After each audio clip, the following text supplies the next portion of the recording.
Et pourquoi pas me redroguer pour finir par crever? Vous pouvez m'expliquer là? Qu'est-ce que vous attendez, vous, la justice, pour nous aider, nous victimes?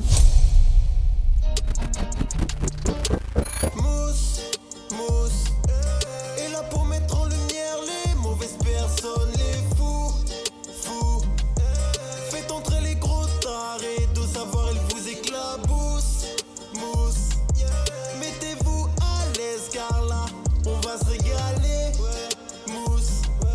Abonnez-vous et likez si vous avez kiffé. On est sur la suite du film Sex Connection, dont on avait fait une vidéo réaction il y a quelques temps de ça. Hein. Qu'est-ce que fait la justice? Où est le procès équitable? Toutes les chaînes de télévision se méfient de l'investigation. Dans les groupes privés, comme celui de Vincent Bolloré, on l'a tué depuis longtemps. Dans l'audiovisuel public, on réfléchit à 2 fois avant d'égratigner l'exécutif. Aujourd'hui, pour mettre en lumière cette domestication des médias, on est obligé de faire appel à vous.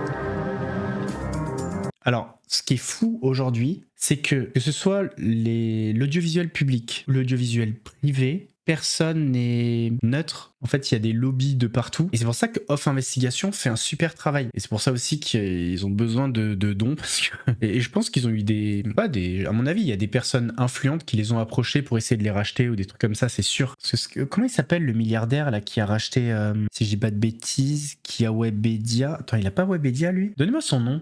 Pas Bolloré, un milliardaire pareil, un peu catho, terrain. Ouais, voilà, c'est ça.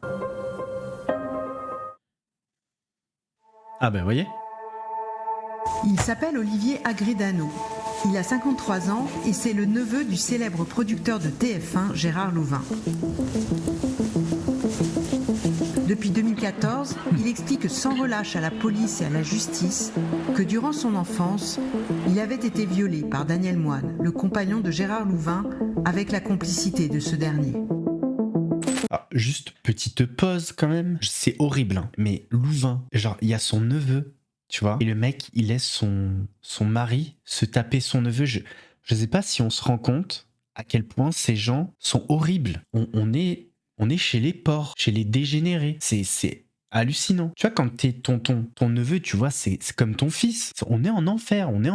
Ce qui est incroyable, c'est que malgré son témoignage dans Complément d'enquête en 2021, puis dans notre documentaire Sex Connection en novembre dernier, la justice semble à l'arrêt. Protège-t-elle le couple Louvain-Moine ? Pour comprendre, nous avons réinterviewé Olivier Agredano et vous allez voir qu'il nous a fait de nouvelles révélations de nature à fragiliser la défense de Gérard Louvain et Daniel Moine. C'était quoi déjà leur défense à eux? Parce que oui, c'est quoi leur... Ouais, bah c'est genre, non, c'est pas vrai, parole contre parole, quoi. C'est toujours pareil. Parce que ce qui est très compliqué dans ces affaires, c'est d'avoir des preuves. C'est toujours le même pattern. Ça commence vers 10-11 ans, ça dure des années, interminables d'ailleurs, dans ma tête aujourd'hui. Je suis invité très régulièrement en week-end. Et de voir ces photos, c'est terrible. Hein. Parce que maintenant qu'on a l'histoire derrière, tu vois la photo, t'as des frissons en fait. Et puis en vacances d'été, à Saint-Tropez, où là c'est des vacances qui durent 4 semaines, voire plus parfois. La première fois, ça démarre vraiment très très en douceur. C'est-à-dire que Daniel vient me border et elle me fait des caresses, des guilis, ce dont je n'avais pas l'habitude avant. Jamais d'ailleurs. Et puis... J'ai jamais eu un oncle qui m'a bordé, hein. Jamais. C'était pas le style de la maison, tu vois. Ils auraient pu sauter sur le lit, faire une prise à la WWE, venir me voir... Oh, demain tu viens chasser avec nous, mais me border comme ça, non. Petit à petit,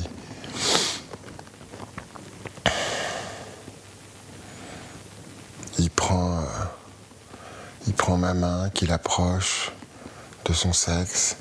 Les personnes qui sont dans le train où il y a les places de 4, je parlé à une dame, si tu te reconnais. Ça va, on te dérange pas d'allonger tes jambes? Je mets où mes jambes, moi? Hein?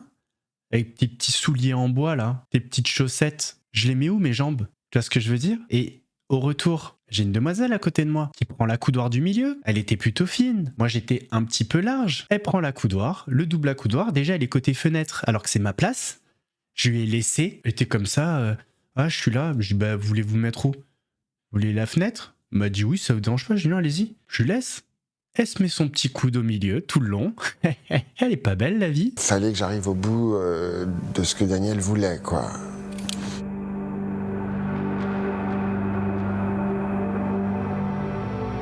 Je ne suis pas un humain, je suis un objet. C'est que je dois faire ce que l'on me demande de faire. Et ça devient un automatisme après, hein. C'est-à-dire que ça devient automatique. Voilà, mais sans réaction corporelle. Il n'y a plus d'érection chez moi. Il y a les premières fois, parce qu'il y a Je me souviens plus, il avait quel âge quand ça a commencé, vous vous souvenez, vous? Ça devait être 12-13 ans, je crois, non? une espèce de découverte, quoi. Il y a un truc, il y a un effet en moi, quoi. Et puis, qui part très vite. Parce que, inconsciemment ou consciemment, je ne sais pas, c'est pas mon choix, quoi.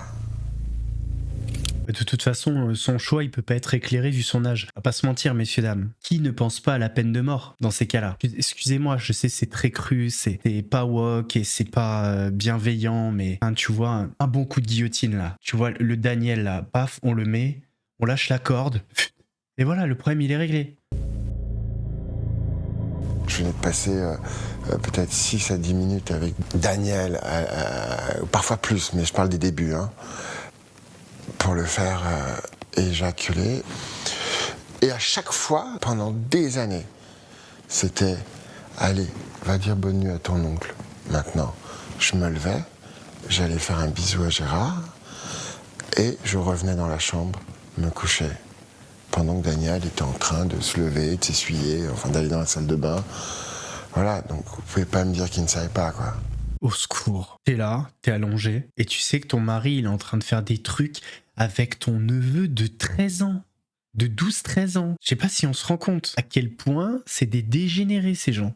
À 11 ans, 12 ans, j'avais la place d'un rabatteur. Il fallait que je trouve un copain dans mon village où j'habitais avec mes parents qui souhaitait bien venir passer des week-ends avec moi.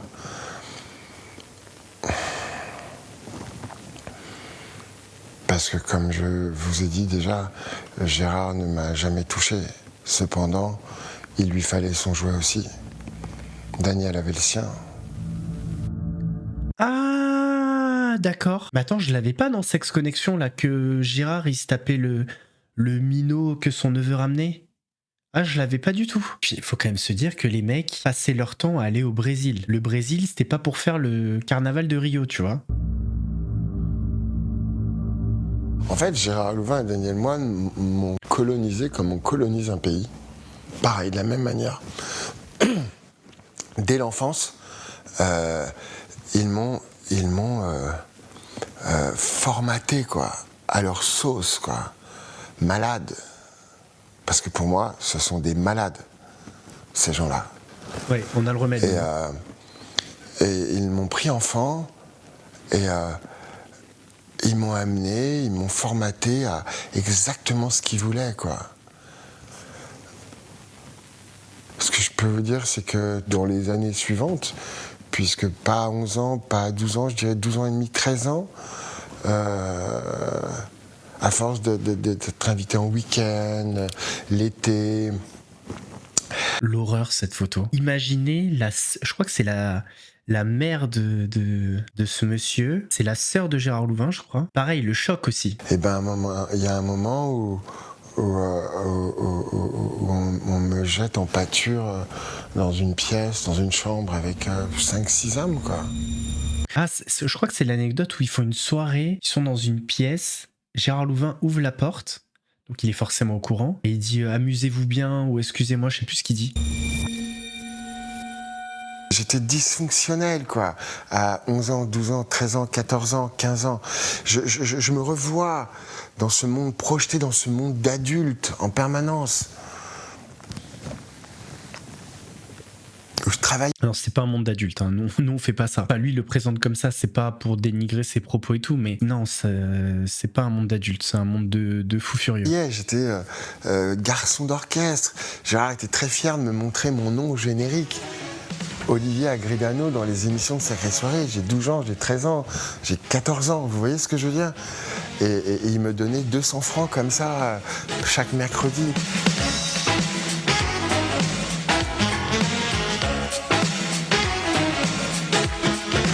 Les fameux après Sacrée Soirée, les après Sacrée Soirée, le mercredi soir. Ou quand il n'y avait pas classe le lendemain, ou qu'il voulait me garder pour le week-end parce qu'il y avait un jour congé ou un jour off, enfin je sais plus. Et là, on partait, les 2 voitures, une 3e voiture qui suivait. Bois de Boulogne. J'étais ou dans la voiture avec Gérard ou dans la voiture avec Daniel, ça dépendait. Ce qui était sûr, c'est que quand j'étais dans la voiture avec Daniel, on passait par le Bois de Boulogne pour voir tous ces travestis. Ils roulaient à 2 à l'heure pour dire regarde, regarde. C'était déjà tordu, quoi. C'était déjà bien tordu, quoi. Et, Ah ouais. et puis on arrivait dans leur maison à Sèvres-Ville-d'Avray. Et là, les mecs arrivaient, quoi. Les mecs arrivaient de l'émission. Des amis à eux? Des amis, je sais pas si on dit amis, mais vous savez, c'est quand vous êtes producteur avec Gérard, Daniel, il y a tous ces hommes qui gravitent autour, ces jeunes hommes qui sont là, qui rêvent d'une carrière.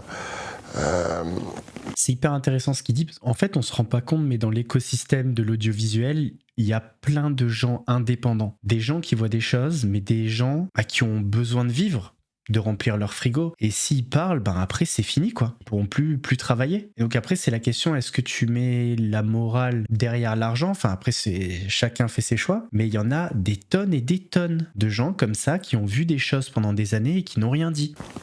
Chanteurs, acteurs, ce que vous voulez, quoi. Et donc, ils sont là, quoi. Ils sont prêts, ils sont en garde à vous pour eux, quoi. Et puis, je me revois... sur le canapé d'ailleurs, à cet angle à gauche, là comme ça, jaune en cuir, Gérard sur le fauteuil à droite, et qui me disait allez, vas-y, va les rejoindre. Et j'étais aux ordres, quoi. Comme je vous ai dit, c'est des gens qui sont censés vous protéger. Un enfant de 10, 11, 12, 13, 14 est en totale confiance. Il obéit à ces gens qu'on appelle la famille. Vous voyez ce que je veux dire ? Et puis... Celle-là de famille, ils l'ont tué. Son corps fonctionne toujours, mais à l'intérieur, il est mort, le pauvre. C'est terrible. Les gens comme ça, moi, je les condamnerais pour meurtre. C'est un meurtre qu'ils ont fait. Meurtre sur enfant. Bah, peine de mort. Rien à foutre de perpétuité, on va pas payer pour ces gens-là. Qu'est-ce qu'ils apportent à la société ? Puis j'y allais, sans trop savoir. Et puis Daniel, meneur d'hommes, chef d'orchestre, j'aime bien dire ce mot-là, parce que c'était ça. Hein. Lui était déjà en plein débat avec ces jeunes hommes. Donc, viens, Olivier, rapproche-toi, viens sur le lit. Tiens, regarde, t'as vu, lui, sa queue, elle est grosse. Oh, lui, t'as vu. Enfin, c'était que ça, quoi. Et là, au bout de quelques minutes, je répète, mais les images sont tellement présentes quand je vous en parle. Gérard qui en trouve la porte, avec son petit sourire sarcastique. Ah voilà, c'est ça. C'est ça dont je me souviens. Vous vous amusez bien. Il referme la porte, et là, Daniel envoie un des hommes, ou fait comprendre à un des hommes qui est présent, des jeunes hommes, pardonnez-moi, des jeunes hommes, va rejoindre Gérard, en fait. Encore une fois, il y a une vraie complicité entre eux. Qui sera toujours là d'ailleurs et c'est Epstein et Ghislaine, hein, les deux, le duo diabolique. Encore là aujourd'hui, la preuve. Aujourd'hui, ils sont mariés. Donc vous voyez, j'apprends à grandir dans le silence. Quand les enfants de 10, 11, 12, 13, 14 découvrent la vie, les émotions, l'innocence, l'amour inconditionnel, la protection, Eh ben moi, c'est l'opposé. Vous me placez au pied d'un arbre et au lieu de m'ouvrir, à l'intérieur, je me renferme. Comme ça. 11, 12, 13, 14. Après, à bout d'un moment, il y a les drogues. Par contre, faut quand même se rendre compte d'une chose, c'est à quel point cet homme est fort en fait. Après tout ce qu'il a vécu, il est là, digne, face à une caméra, et il parle de ce qu'il a vécu. Je sais qu'il y a certains qui diront non, mais si vraiment il était fort, il aurait mis stop, il en aurait parlé. C'est absolument pas aussi évident que ça. Puis des fois, la force, tu l'as pas à un moment et tu l'as plus tard, quoi. Non, il est courageux. Arrive que eux, j'allais dire Daniel, mais que eux, dans leur complicité, me présentent le 1er juin, la feuille, l'herbe qu'on me présente à 12, 13 ans. Et derrière, on me laissera prendre toutes les drogues que je souhaite en leur présence. Toutes. Des 14, 15, 16, 20, 21, 22, 25... Parce que je continue à être invité lors de vacances. Parce qu'on le garde, ce petit junkie, on le garde sous l'emprise. Parce qu'un junkie, quand il parle, on ne le croit pas. C'est un drogué. Sauf qu'aujourd'hui, je vous parle en toute sobriété. Et c'est là où aujourd'hui, à mon âge, et puis tout le travail que je fais, que j'ai fait et que je fais, avec mon psychiatre et mon psychothérapeute, c'est que je réalise en fait que tout le monde savait ce qui se passait. Tout le monde. Les mots exacts sont « ma famille était un réseau pédophile. Ma maman, mon papa touchaient de l'argent en espèces de mon oncle. Mon oncle les aidait plusieurs fois dans l'année en échange de « bon ben voilà, ton fils quoi. Ton fils quoi. » Quoi ? Lors d'un déjeuner de famille, Daniel me dit « alors montre-moi ton nouveau vélo » ou je sais plus quoi, qui est au sous-sol en fait. L'excuse c'était de m'emmener au sous-sol. Alors je lui montre le vélo, je me souviens, le fusil à plomb avec vous savez, le fusil à plomb qui traîne dans la maison avec la petite cible, machin. Et là, et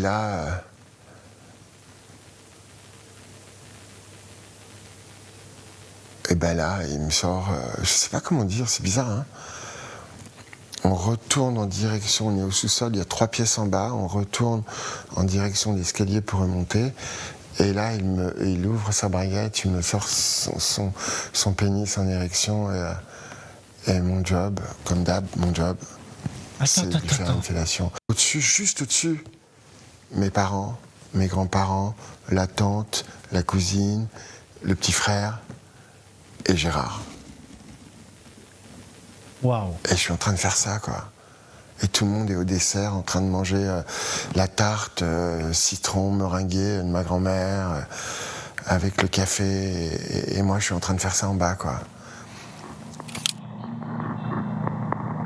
Là, c'était le moment de crier, tu vois, de lui mordre, de lui arracher, de dire venez voir maintenant, venez voir ce qui se passe. C'est-à-dire qu'en fait, il y a une emprise psychologique de toute la famille.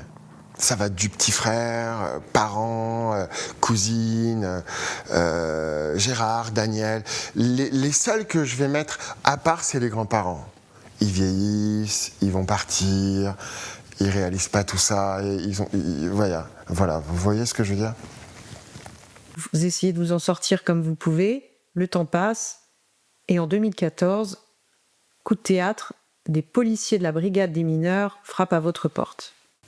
J'entends cette sonnette en bas de la résidence, enfin de la sonnette extérieure de la rue. Et j'étais fatigué, je me souviens, je lui dis mais j'attends rien, je laisse, la personne va partir, ou si c'est la poste, ou j'en sais rien, j'attendais rien, donc j'avais pas de raison d'ouvrir, je me lève pas. Et puis ça sonne. Et à un moment donné, dans mon sommeil, je dis mais attends, mais là c'est à la porte quoi, ça toque à la porte quoi, plus à la sonnette en bas. Et là j'y vais. Je dis oui, c'est pourquoi ? C'est la police judiciaire. J'ai une convocation à vous remettre en main propre.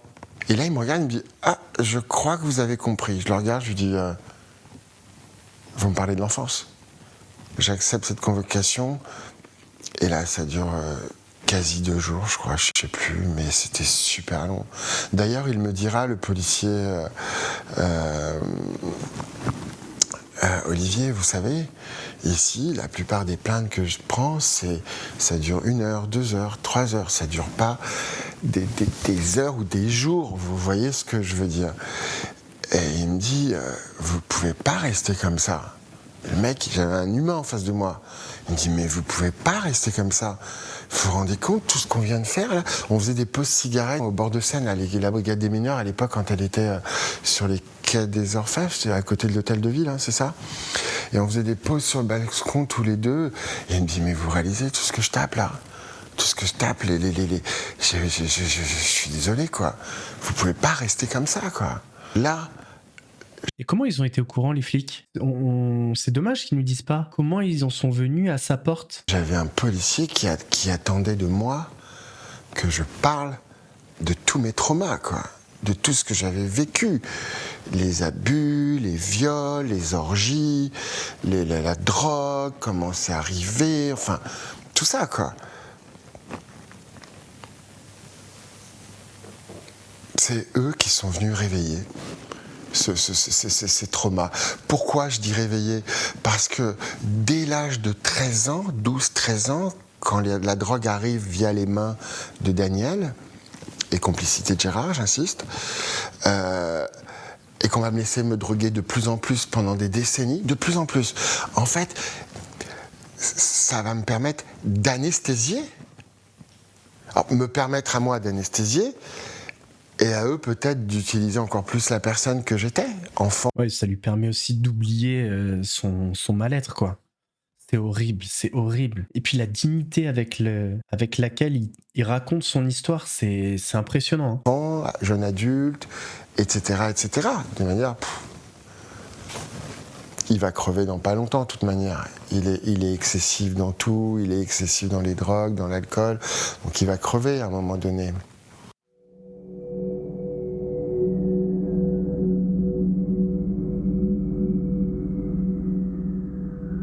Donc les policiers, avant de venir toquer à votre porte, ils vous avaient mis sur écoute, c'est ça? Alors je ne sais pas si c'est avant de venir toquer à ma porte ou après ou pendant.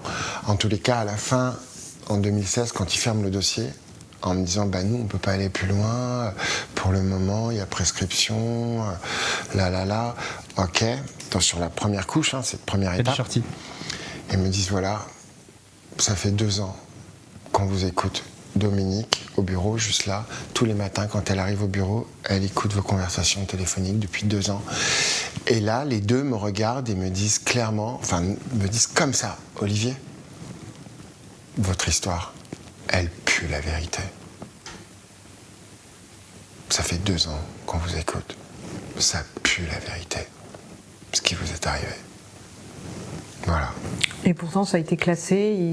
Il n'y a eu aucune suite judiciaire suite à ces auditions qui étaient accablantes, où vos déclarations... Et ça doit être horrible, parce que pendant 2 ans, tu te mets à table, tu ouvres toutes les cicatrices du passé. Certaines se sont peut-être légèrement refermées, mais t'enlèves les pansements sur toutes les cicatrices, tu t'arraches les poils, tu repenses à tout ça, même si je pense qu'il l'avait jamais oublié. Tout ça pour rien, c'est horrible. C'est un deuxième viol, quoi. Était précis, circonstancié, sur des violences subies pendant des années.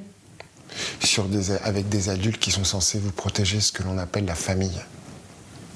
Finalement, que savez-vous de Kevin Fromont, qui est le... C'est pas quelqu'un qu'ils avaient adopté? Attends, si je dis pas de bêtises.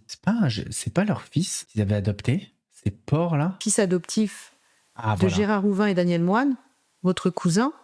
Cette enquête démarre sur le fils adoptif qui arrive dans les années 90. Voilà, ok. Donc c'est comme ça que les flics sont allés toquer à sa porte. En fait, eux, ils se sont dit, on veut pas être parents parce que on a besoin d'amour, enfin, naturellement, on peut pas l'être. Non, on va adopter un garçon, parce qu'une fille, ça aurait été moins intéressant pour eux, et puis on va se le taper, quoi. Voilà, on va se taper notre fils. Gérard va adopter, et cette enquête démarre via cet enfant, où quelqu'un dénonce que cet enfant serait susceptible d'avoir été abusé ou violé ou agressé sexuellement par eux.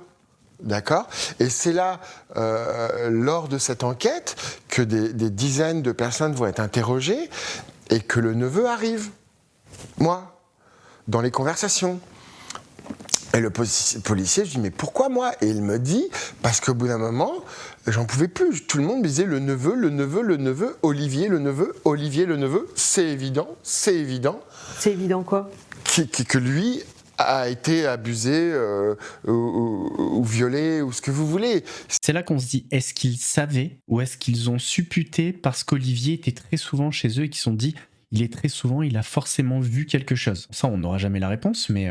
C'est évident pour les gens, c'était évident. C'était un monde d'adultes acheté par Louvain. Vous réalisez ce que je suis en train de vous dire là ? C'est une réalité. Louvain a toujours eu ce pouvoir avec l'argent. Donc les gens... Sauf que quand on est devant un policier qui vous met un peu de pression pour parler, en général, ils savent faire, vous balancez. Donc le neveu, oui. Et en 2020... Je sais ce que vous allez me dire. Effectivement, en 2020, je lis ce livre, la Familia Grande. Je ferme la dernière page et je me dis, mais c'est pas possible. Moi aussi, j'ai le droit de parler. Après avoir été abandonné par la brigade des mineurs, enfin pas par la brigade des mineurs, par la justice. Il a raison. En fait, il y a des gens en France, et peu importe les sujets, qui se tournent vers la justice parce que c'est son job, en fait, de nous protéger et de sanctionner les gens qui sont pas dans le cadre légal et social. Et quand la justice ne fait rien, je suis désolé, on est en droit de faire des choses. Et le pire, c'est que lui, je pense qu'il a fait un livre, d'après ce qui est dit, il va sûrement être attaqué en diffamation par Louvain et il peut être condamné en plus, c'est ça le pire. Alors que Louvain, etc., ils ont fait des trucs de porc pendant des années et ils ont jamais été condamnés. Et j'en parle autour de moi, à mes proches, mes amis, mon réseau, qui me disent, Olivier, avant d'engager une poursuite de justice, avocat, etc., tu peux déjà peut-être essayer de t'arranger, de trouver une solution avec eux à l'amiable. Et là, je me dis, ok, je vais les voir. Ils acceptent mon rendez-vous. Gérard Louvain et Daniel Moine ? Oui, acceptent de me rencontrer dans leur maison, dans le sud de la France.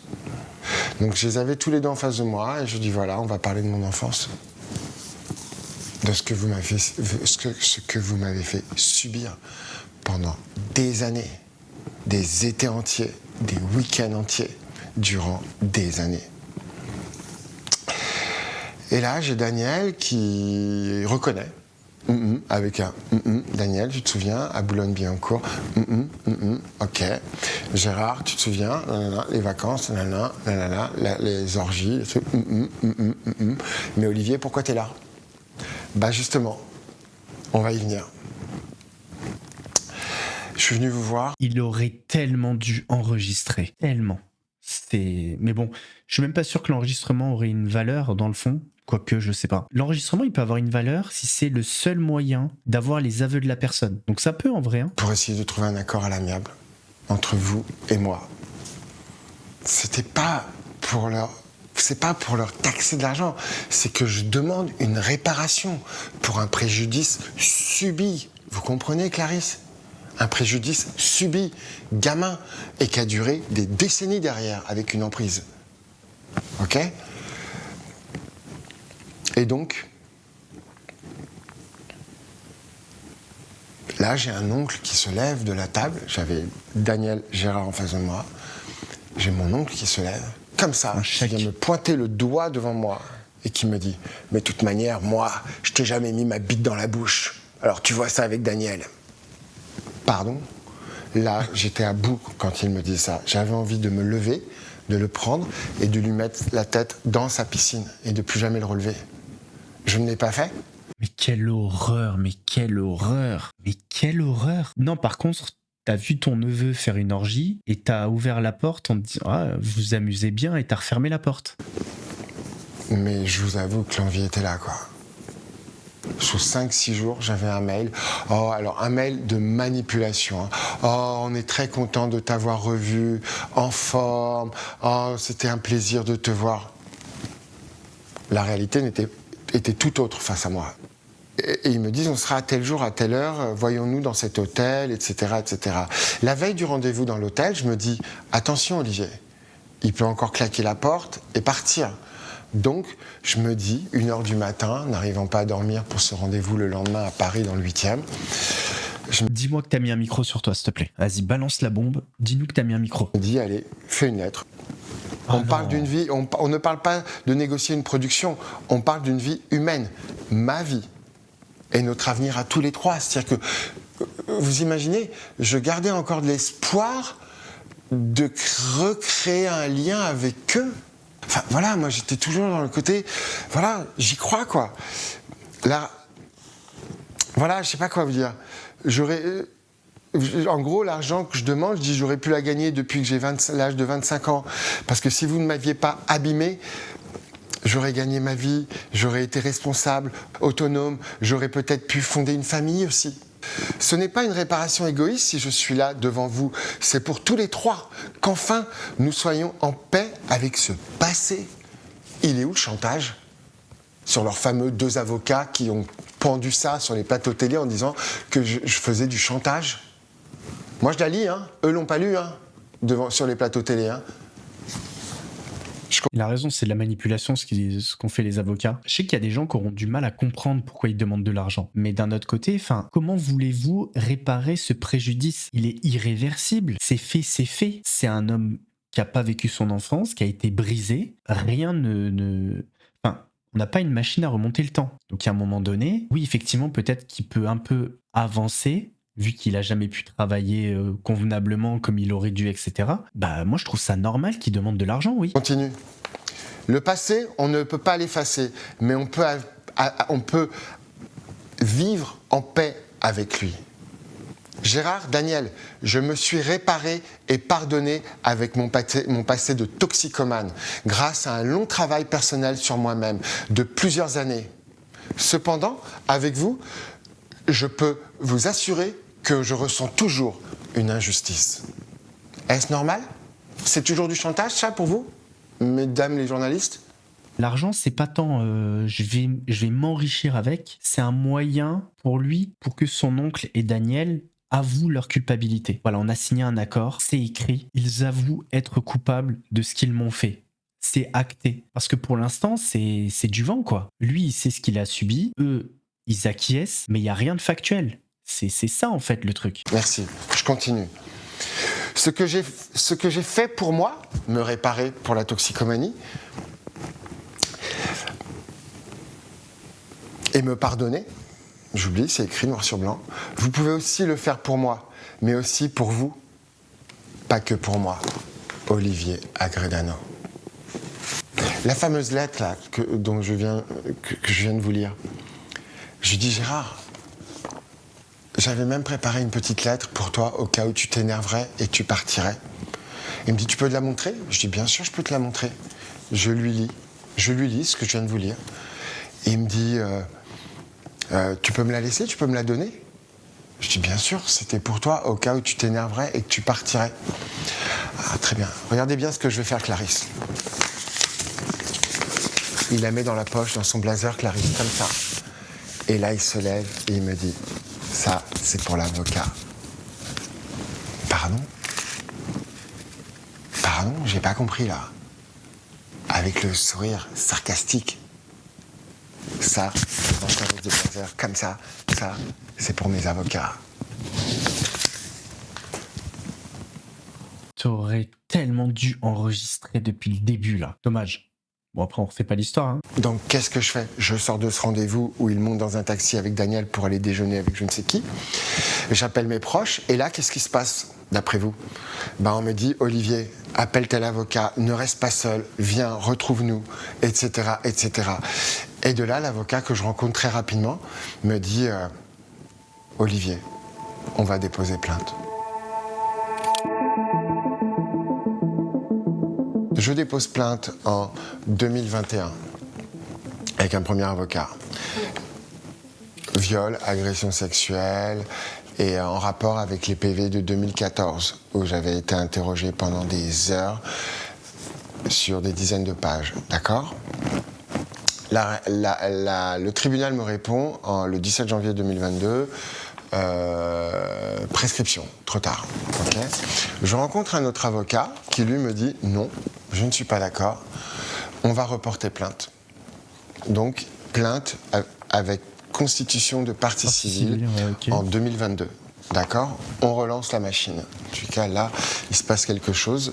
Je reçois par courrier cette convocation du cabinet David Gorecki, juge d'instruction.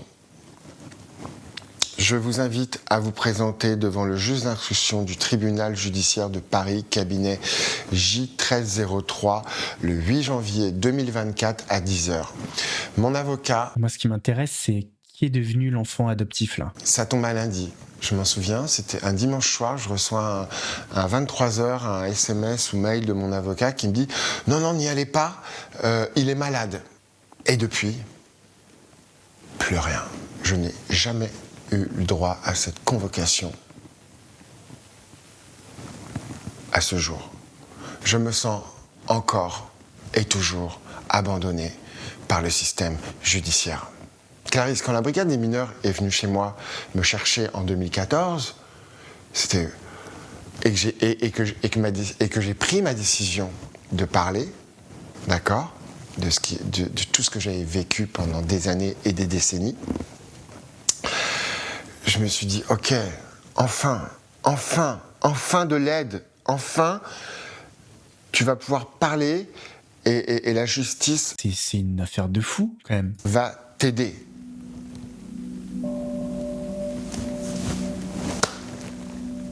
J'attends toujours. Ah. Dans cette affaire, il y a d'autres victimes, d'accord ? Dont une personne que tout le monde ignore, qui est le fils adoptif de Gérard Louvain, qui dépose plainte en 2024, d'accord ? Et qui fait sauter la prescription de nous tous, de moi certes, puisque je suis là pour moi aujourd'hui, mais des autres aussi. Ce que je souhaite à cette personne, le fils adoptif de Gérard Louvain, c'est vraiment d'être heureux, quoi, de pouvoir enfin être en paix ou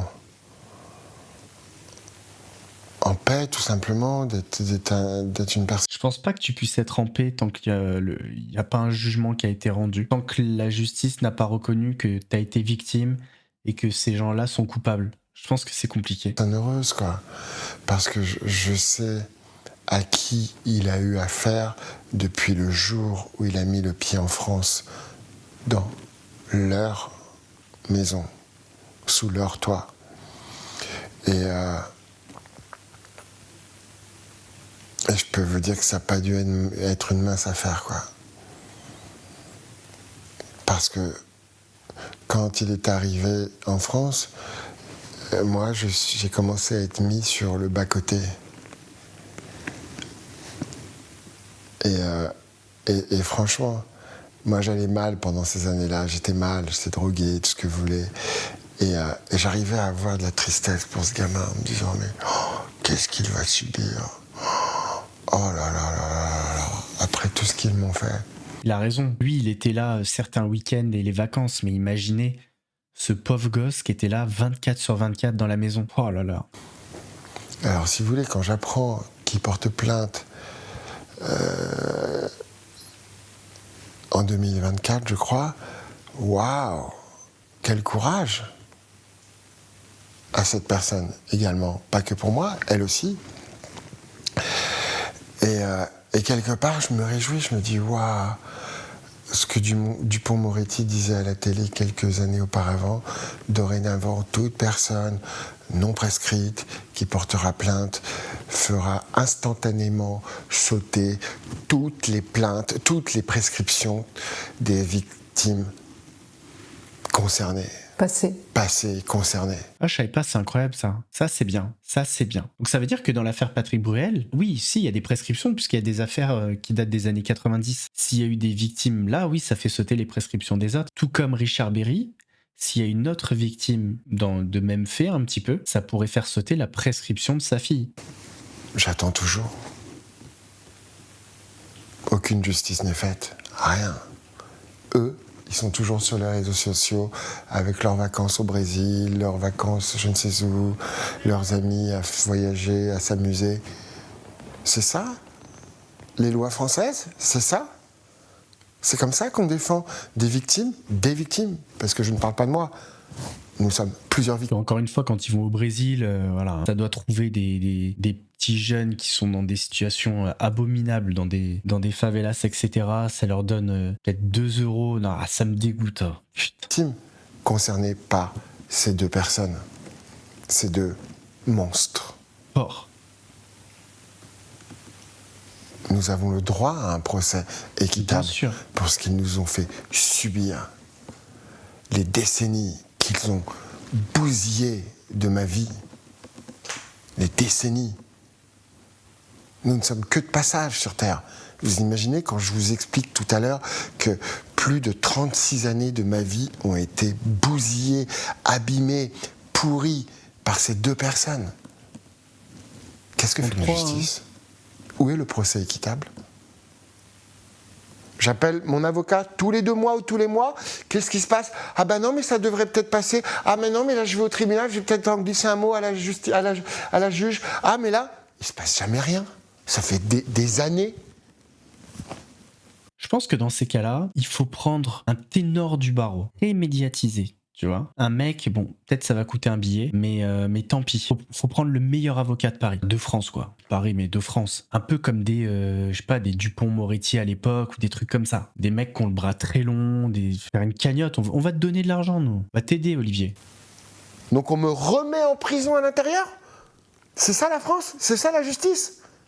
Je dois réouvrir ma cellule et me remettre en prison à nouveau ? Et pourquoi pas me redroguer ? Pour finir par crever.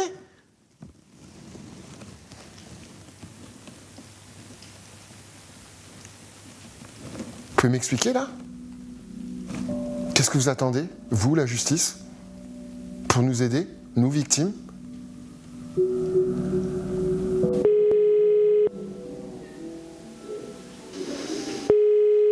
Enregistrez votre nom et le motif de votre appel pour vérifier la disponibilité de cette personne.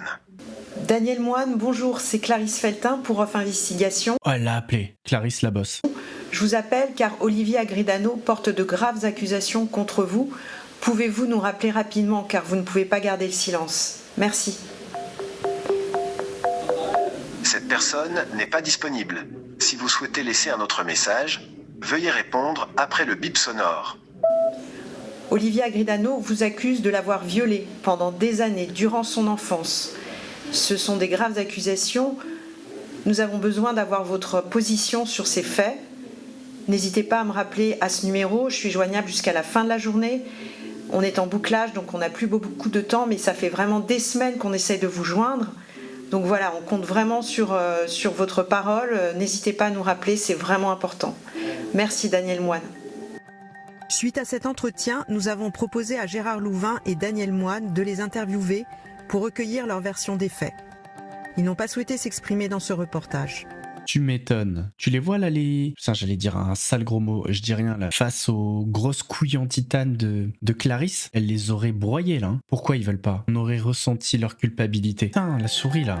Via un courrier de son avocat, l'ancien producteur de TF1 nous a fait dire qu'il n'avait jamais agressé sexuellement son neveu et qu'il était contrarié d'être associé à Daniel Moine dans cette affaire. À titre liminaire, nous tenons à vous rappeler que messieurs Gérard Louvain et Daniel Moine sont 2 personnes différentes. Ils vivent ensemble, mais ont toujours fait chambre à part, et ils ont une totale indépendance l'un vis-à-vis de l'autre. C'est grave bizarre d'écrire ça, non? Ça fait un peu je me désolidarise de mon mari. Genre, moi je suis innocent, mais voyez avec lui. Ça fait un peu ça. C'est quoi ce délire? Monsieur Louvain entretenait de très bonnes relations avec son neveu, qu'il a toujours aidé professionnellement, jusqu'au moment où ce dernier s'est mis à lui demander de plus en plus d'argent. Monsieur Gérard Louvain n'ayant absolument rien à se reprocher, il a toujours refusé de céder à ce chantage. Et là, il parle du fameux courrier, où il n'y a aucun chantage à l'intérieur. Gérard Louvain nous a également fait dire qu'il ignorait que son fils adoptif, Kevin Fromont, dit Louvain, à qui il verse régulièrement de l'argent, avait porté plainte pour agression sexuelle. Monsieur Louvain n'est informé de l'existence d'aucune plainte qui aurait été déposée par son fils adoptif, Monsieur Kevin Louvain. Il s'est toujours occupé de son fils avec beaucoup d'attention et il est aujourd'hui en très bon terme avec lui. Alors, il n'y a que deux solutions là. Soit il bluffe mais à mort, voilà, c'est un discours très aseptisé pour la presse. Soit il a vraiment des bonnes relations avec Kevin Louvain. Mais par contre, il joue un double jeu en remettant toute la faute sur Daniel Moine. Mais c'est bizarre cette affaire. Il sait très bien comment Daniel est. Il se doute bien que Daniel, il a essayé de se faire Kevin, ou il se l'est fait. Donc comment tu peux avoir des bonnes relations avec? Par contre, Clarisse, s'il te plaît, si tu nous vois, Clarisse, tu sais que sur la chaîne, on apprécie votre travail. On soutient, on fait ce qu'on peut. Il faut interviewer Kevin Louvain, là. Là, il manque au truc. On veut l'entendre. Merci d'avoir regardé cette enquête. Mais merci à toi, Clarisse. Chez Off Investigation, nous n'avons ni sponsor, ni actionnaire extérieur. Si nos enquêtes existent, c'est uniquement grâce à vous. Celles et ceux qui savent qu'un journalisme indépendant est possible. C'est votre soutien qui nous permet d'enquêter librement sur tous les milieux du pouvoir, des médias et de l'argent. Et c'est lui qui nous garantit une liberté éditoriale totale. Si vous pensez que ce travail est essentiel, faites un don sur offinvestigation.fr. Votre soutien, c'est notre indépendance. Ah, c'est vraiment une chaîne de GOAT, hein. Allez, les bisous. Mousse, c'était chaud, c'était flou, mais on a mis la loupe. Les fous, les relous, ceux qui parlent beaucoup. Ici on éclaire tout, même ceux qui fait grincer les dents. Si t'as kiffé, balance un like, abonne-toi, rejoins la clique, active la cloche, on remet ça bientôt et crois-moi, la suite va faire du bruit.